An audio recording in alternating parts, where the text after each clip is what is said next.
Everyone, এখন 7টা বাজে, করে নিয়ে এসেছি 1 কাপ চা।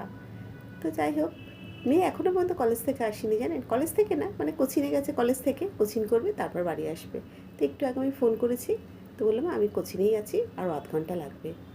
এত বৃষ্টি হয়েছে আজকে যে সারা রাস্তায় মনে হয় জল জমে গেছে, প্রায় 2 ঘন্টা ধরে বৃষ্টি হয়েছে জানেন।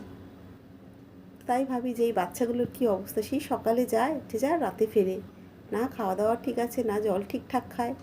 তো মেয়ে তো এসে একদম ক্লান্ত হয়ে পড়ে জানেন। তোকে আমাকেই বলি না, আমাকে খাইয়ে দিতে হয়, বলে মা আমার আর হাত চলে না, তুমি আমাকে খাইয়ে দাও।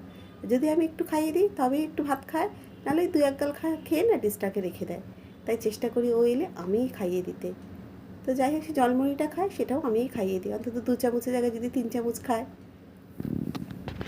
তো এই যে চা, বিস্কুট আর একটু নিমকি। ও যতক্ষণ না বাড়িতে ফেরে না ততক্ষণ আমার একটু উসফাস হতেই থাকে জানেন। একটু ফোন করি, ভাবে কোচিংয়ে থাকলে ফোনটা অ্যালাউ করে না, তো এক এক সময় করে আর কি।